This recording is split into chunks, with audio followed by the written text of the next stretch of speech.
Saudara-saudari sekalian, orang-orang akan menjadi marah ketika saya mengatakan hal ini. Saya tahu Hillary Clinton akan memenangkan pemilihan presiden. Saya bisa mengatakan Hillary akan menang. Kemudian saya melihat Trump di Florida. Dan ketika dia pergi ke Ohio, saya berkata, wah, saya tidak percaya akan hal ini.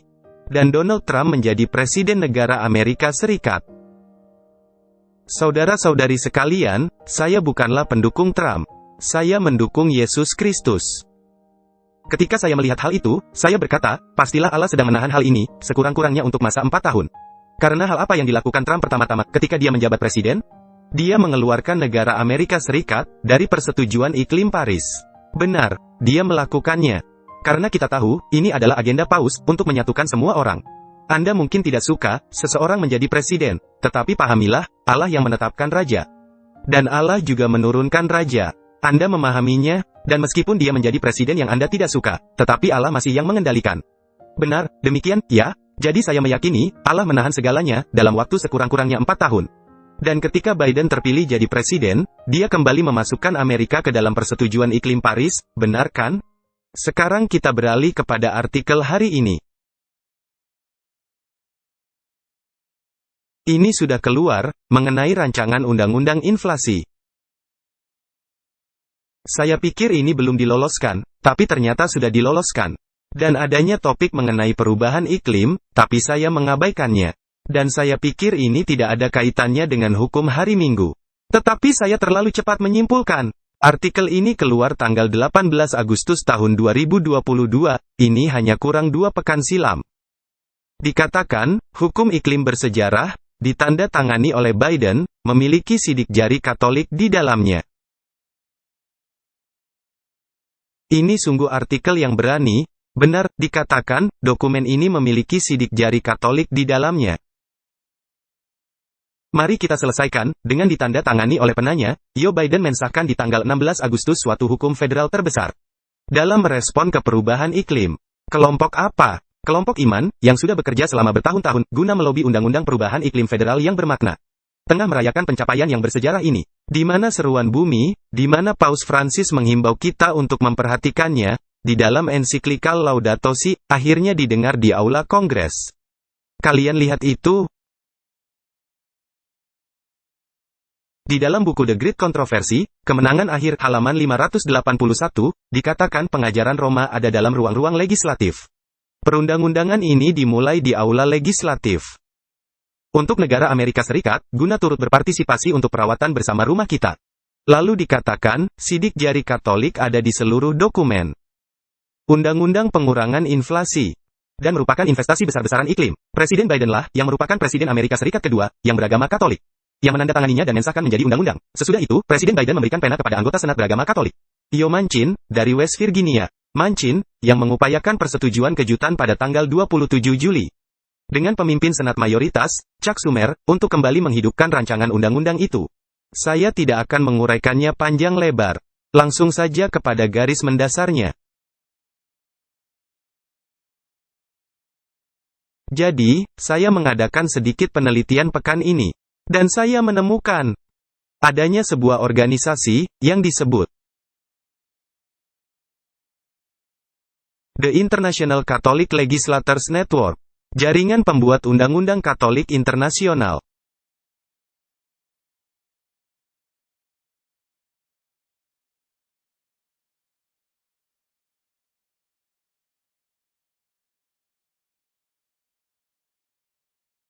Untuk melayani hak dan untuk menentang dominasi kesalahan. Dan tetap mempertahankan tugas-tugas mendasar dari seorang politikus. Jadi ini adalah pembuat undang-undang Katolik.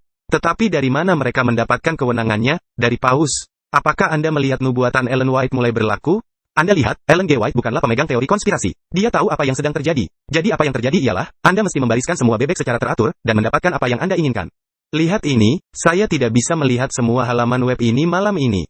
Tetapi lihatlah, garis mendasarnya ialah, membentuk para penganut Katolik dalam jabatan yang dipilih.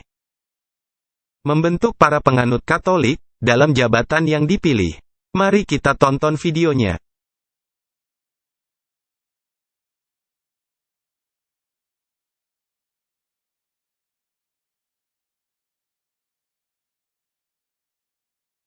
Ini disebut panggilan kepada kepemimpinan Kristen heroik dalam jabatan publik. Perhatikan, kepemimpinan Kristen. Maka jika Anda menjadi orang-orang Kristen yang mengasihi di Kongres, maka mereka mesti meloloskan hukum Kristen. Benar. Apakah ini lebih mungkin? Benar, ya? Jika saya salah, tolong dibetulkan.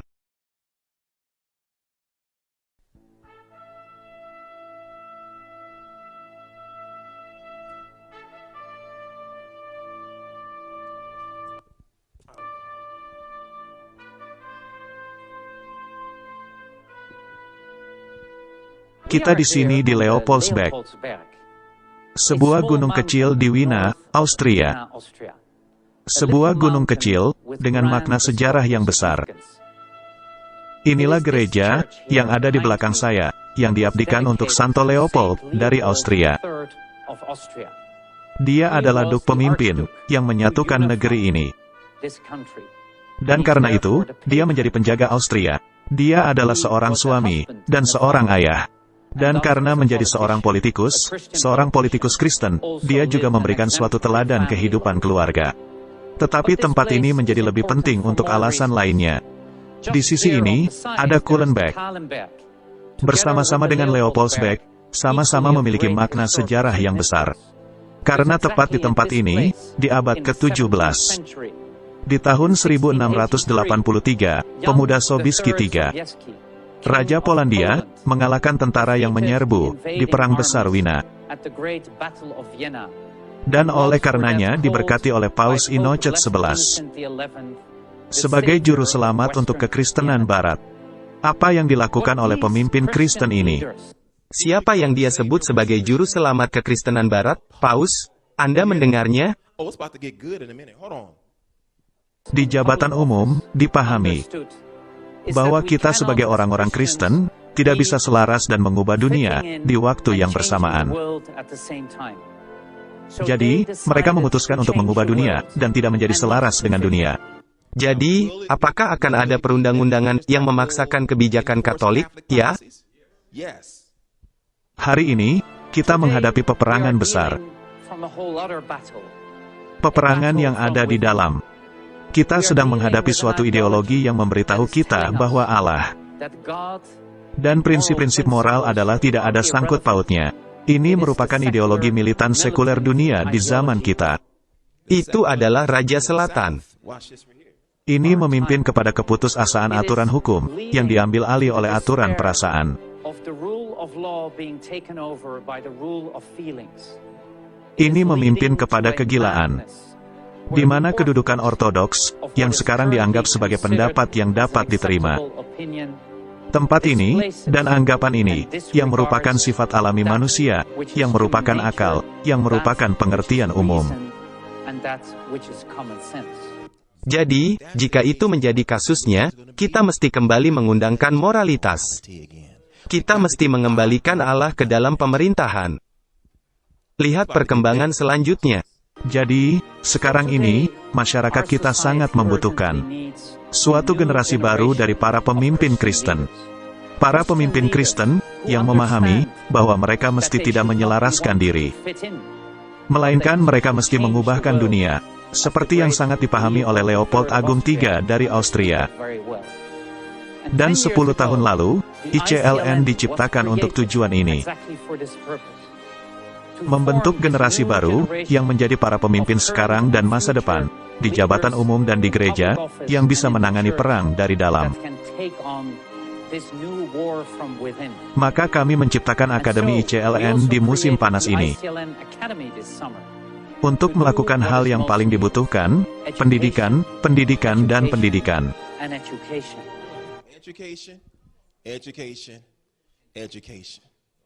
Para pemimpin Kristen. Ini adalah organisasi Katolik internasional. Coba lihat. Mari kita lihat garis mendasarnya. Saya tidak ingin menyita terlalu banyak waktu Anda. Lihat di sini ini, topik kunci perlindungan untuk kehidupan, perkawinan dan keluarga, dan lihat apa yang dikatakannya, hubungan gereja dan negara. Mengkomunikasikan pemikiran Katolik di dalam politik sekuler.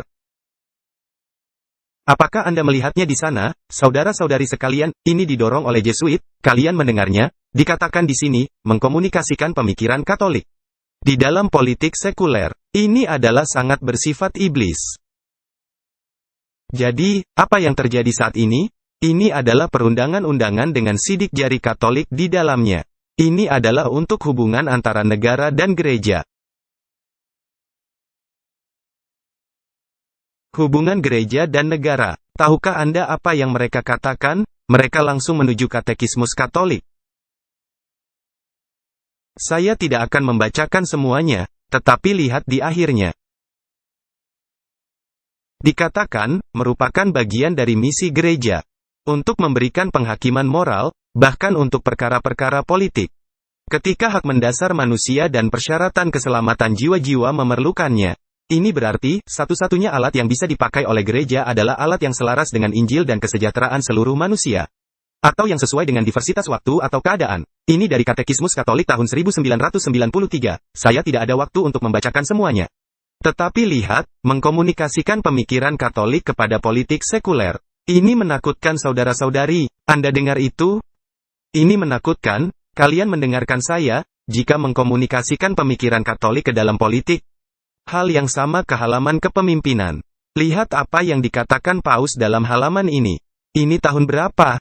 Tahun 2010, Jaringan Legislator Katolik Internasional telah menyertai, mendukung dan mempromosikan pekerjaan tahta suci. Apakah Ellen G. White nabi yang sejati? Ya, Ellen G. White adalah nabi yang sejati.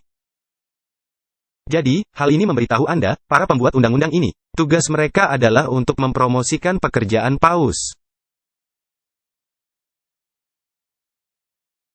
Membawakan kesaksian Injil dan pelayanan di negara masing-masing. Dan komunitas internasional, secara keseluruhannya. Saya sangat berterima kasih, untuk kasih Anda kepada gereja. Dan kesiapsediaan Anda untuk bekerja sama dalam misi gereja. Paus Francis, tanggal 27 Agustus tahun 2021, tahun lalu. Saudara-saudari sekalian, saya mencoba memberitahu Anda, saya sedang membuat poin di sini. Sebentar Brother Keller, jadi saya mengajukan pertanyaan. Apakah ini adalah bersifat internasional? Coba tebak, mereka memiliki kantor di sini, di Washington DC. Saudara-saudari sekalian, lihat apa yang dikatakan oleh Paus.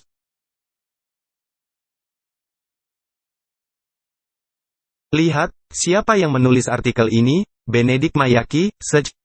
Ini berarti dia seorang Jesuit. Saya pikir, saudara-saudari sekalian, mereka siap untuk menyerang.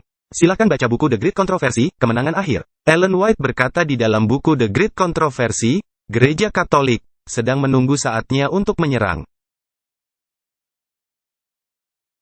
Paus Francis mendesak para anggota legislator Katolik internasional untuk bekerja lebih banyak untuk dunia yang lebih adil, bersifat persaudaraan dan damai. Bagaimana caranya? Melalui proses perundang-undangan yang mempromosikan kebaikan bersama, dan seterusnya.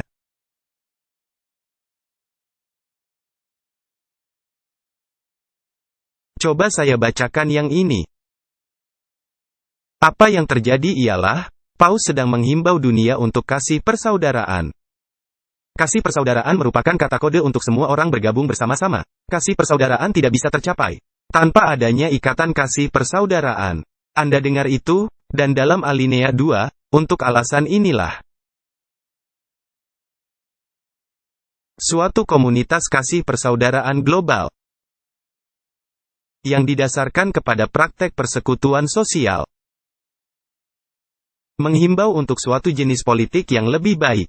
Satu-satunya yang benar-benar, demi kebaikan bersama. Anda terus mendengar peristilahan, demi kebaikan bersama, demi kebaikan bersama. Itu merupakan kata kunci. Katekismus Katolik, 2188, demi kebaikan bersama. Hari Minggu mesti diundangkan sebagai hari libur legal. Saudara-saudari sekalian, perhatikan. Ketika undang-undang hari Minggu dipaksakan atau diusulkan agar dipaksakan, ini akan datang, kata Ellen White, disertai hal-hal baik. Itu akan nampak bersifat sangat rohani, dan nampaknya bisa diterima. Ini akan nampaknya hampir bersifat rohani. Ingat kata Ellen White, peniruan akan sangat mirip dengan kebenaran. Dan akan tidak mungkin membedakannya, kecuali memakai kitab suci. Bagaimana cara kita memberitahu orang-orang, wah, itu tanda binatang, dan akan membuat Anda masuk ke neraka? Dan bahwa orang itu yang ada di Roma, yang menjadi presiden dunia, adalah antikristus. Bagaimana orang-orang akan menganggap Anda? Anda bukanlah orang terbaik yang saya kenal. Mereka akan memandang Anda sebagai seorang musuh.